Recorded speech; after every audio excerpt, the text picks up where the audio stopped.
Good morning, good afternoon, and good evening to you. Thank you for tuning in to the first episode of Viola's story. Well, let me start off from the very beginning. 7 years ago. Too far. I know. Alright, so let me talk to you about the beginning. When we found out that we were having another kid, we were very excited, very happy. And right prior to going in for the ultrasound, the first one that they do, my parents were down here visiting, and my dad kept telling us that we were going to have twins. It's twins, I know it is. And I look at my dad, it's like, Dad, dude, twins don't run in our family. He goes, oh yes they do. I go, where? He's like, oh, you got some cousins somewhere way out there, you know. And I'm like, yeah, really? Cousins. Alright, whatever. Go to the doctor. And I am looking at the monitor, and I'm looking, and all of a sudden, as the doctor says, oh my, I'm looking and see two bubbles on the screen. And I hear, oh my, and I go, twins. And she's like, yes. I go, oh, awesome. And the doctor asked me, she said, you have twins in the family? And we're like, no. I said, but funny story, my dad always said that it was going to be twins. So, of course, I had to now go tell my dad he was right. So we all went out to dinner to celebrate that night. And we asked them at dinner, I said, hey, would you guys like to see the pictures of your new grandchildren? And I put the pictures in front of them, and my dad goes, yes! And he looks at it and he goes, wait, grandchildren? And we're like, yes, Dad, twins. He goes, I knew it! So, yes, Dad, you were right. It's now recorded. So, let me fast forward now. The real good stuff. The reason why you're here. Her story. So, when the twins were born, obviously, like with twins, they go to NICU and they were born early.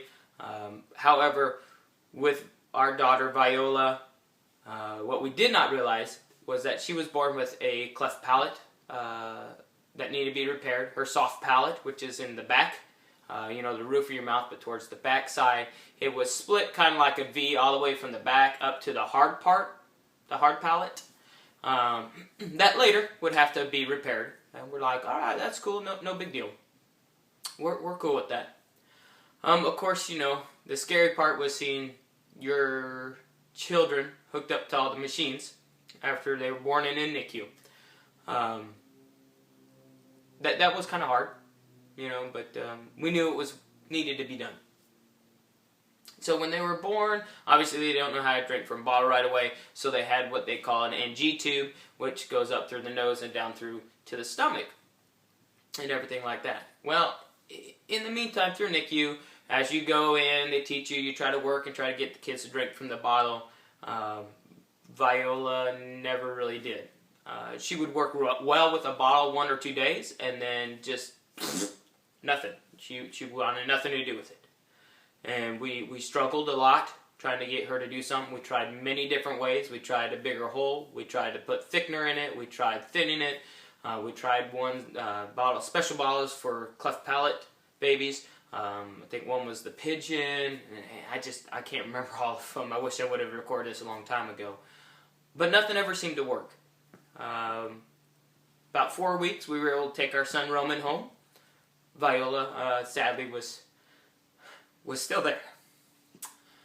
A few weeks later, they told us that she was diagnosed with failure to thrive, because obviously she's not drinking from a bottle, and also diagnosed with low muscle tone.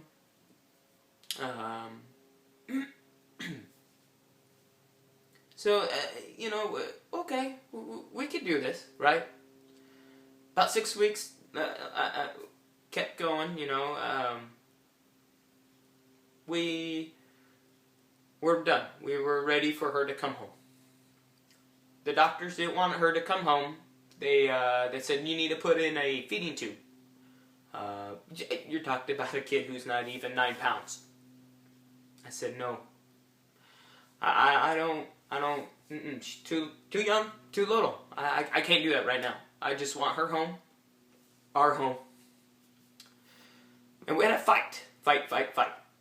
And eventually, the doctors obviously let us bring her home. I told them, I said, I'm sorry. That is my child. You cannot tell me I can't bring my kid home. So they let us. We had to go through training on how to install the NG tube and everything. So that was good. I'm glad they were able to show us that. We brought her home. And it was a beautiful day. Xander got to see his sister hold her. And this is just the beginning of everything that we went through. I hope that you will keep watching these, even if you don't know yourself of the situation, but you know some people that may benefit from these videos. Send them this way, because I'm also going to talk about the hiccups and what we went through.